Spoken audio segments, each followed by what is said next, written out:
Pour mon trading de CFD, je veux une plateforme différente. Des graphiques personnalisables, une exécution rapide, des spreads serrés, avec un acteur reconnu présent en France. Trader différemment avec CMC Markets.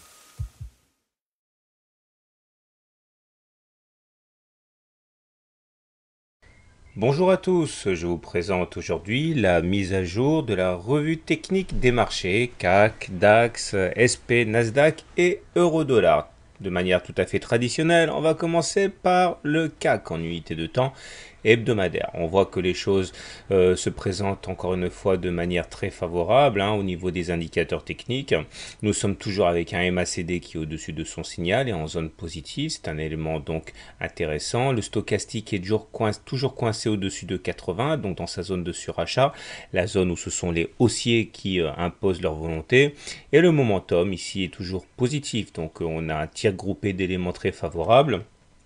Si on regarde les indicateurs techniques de manière un petit peu plus précise, on pourra quand même remarquer qu'il y a une double divergence baissière, à la fois sur le MACD et sur le momentum, puisque sur ces deux indicateurs, rien n'a changé depuis la semaine dernière ni la semaine d'avant. On fait des plus hauts sur le CAC, alors qu'en même temps on ne fait pas de plus haut sur le MACD ni sur le momentum. Cela veut dire donc qu'il y a un bémol sur la pérennité de la hausse. Il faut se méfier quand même. Si on achète maintenant, il faut savoir qu'on s'expose quand même à un risque de correction. Si on zoome sur les cours, on voit que la tendance de fond est donc toujours résolument haussière. Ça se voit notamment au fait que les hauts que l'on fait sont de plus en plus hauts et que les bas sont également de plus en plus hauts, donc la tendance est résolument haussière. On pourra également faire le constat, comme les semaines précédentes, qu'on est toujours dans ce biseau ascendant, dont on sait que statistiquement il casse plus souvent par le bas que par le haut. C'est donc également un bémol à apporter par rapport à la tendance en cours. Il faut savoir que si vous achetez maintenant, vous vous mettez dans une configuration graphique assez délicate.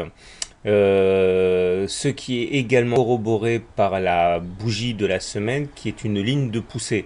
Alors la ligne de poussée, cela signifie que vous avez une bougie rouge ici et que derrière vous avez une bougie verte qui va commencer plus bas que le bas du corps de la bougie rouge précédente et qui va terminer à l'intérieur du corps de la bougie rouge, mais sans néanmoins parvenir à clôturer au niveau du niveau médian. C'est-à-dire que on ouvre bien en dessous de la bougie précédente, mais clairement on clôture en dessous du niveau milieu, du niveau médian de la bougie rouge. Donc ça s'appelle ligne de poussée.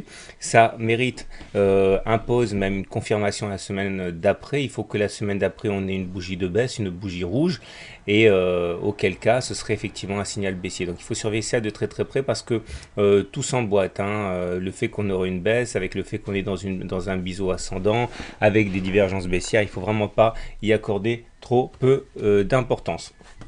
On enchaîne avec le DAX, l'indice allemand, pour voir que les choses sont relativement similaires, notamment au niveau des indicateurs techniques, qui pour le MACD est bien orienté, puisqu'on est au-dessus du signal en zone positive, le momentum est positif, le stochastique est là aussi au-dessus de 80, donc tout se passe vraiment très bien.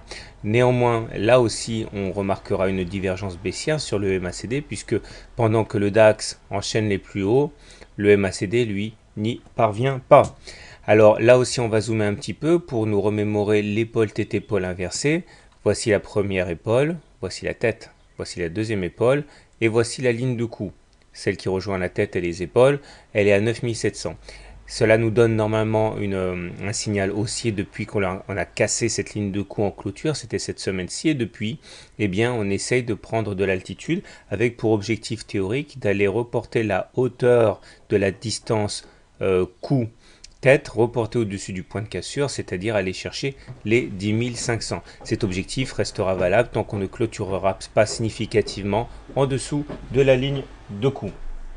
Donc la dernière des choses à signaler ici, c'est une pénétrante haussière. Regardez, la pénétrante haussière signifie que nous avons une bougie rouge suivie d'une bougie verte qui va commencer plus bas que la bougie rouge, mais contrairement à ce qui se passe sur la ligne de poussée, on va venir clôturer au-dessus du niveau médian. Et ça, par contre, c'est un signal qui est positif.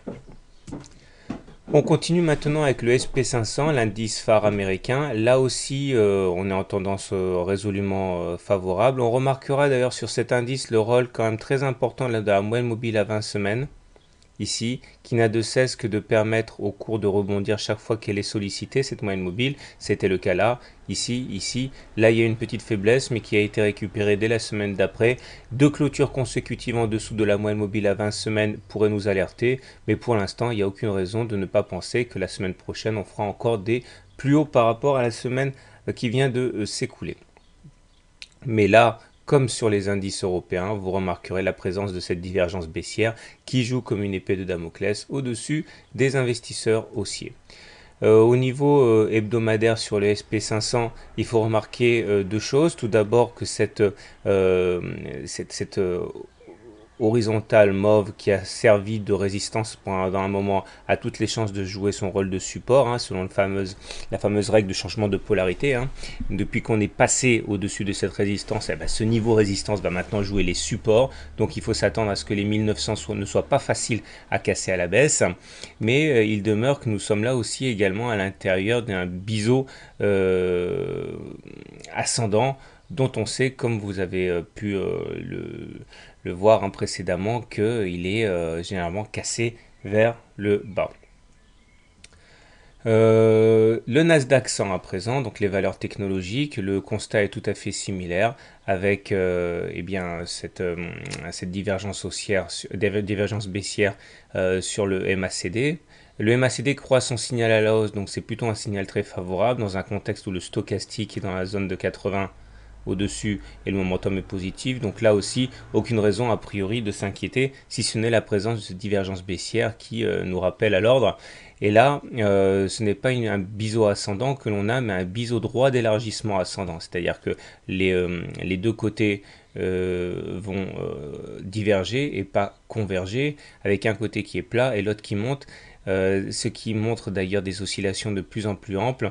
Donc on pourrait tout à fait envisager d'aller chercher le haut de cette figure, mais ça fait quand même 3 semaines qu'on est capé par une résistance assez évidente aux alentours des 3800. Il ne faudrait pas non plus s'épuiser au contact de cette résistance, puisque à force d'hésiter à passer les 3800, on risque d'avoir un découragement et une sortie de position. Mais si on casse les 3800, a priori, rien ne nous empêcherait d'aller viser le haut de l'oblique bleu. On va terminer avec l'euro-dollar pour voir que là aussi les choses n'ont pas véritablement changé depuis la semaine dernière, mais par contre on est plutôt mal orienté, vous le savez, hein, avec l'actualité de l'euro-dollar. Le MACD là pour le coup est en dessous de son signal et il s'apprête à croiser à la baisse la ligne des zéros, devenir négatif. Le stochastique n'est pas en zone de surachat mais en zone de survente, puisqu'on n'est pas au-dessus de 80 mais en dessous de 20, ça c'est plutôt mauvais. Et le momentum confirme hein, son passage en territoire négatif, ça c'est pas forcément la meilleure des nouvelles.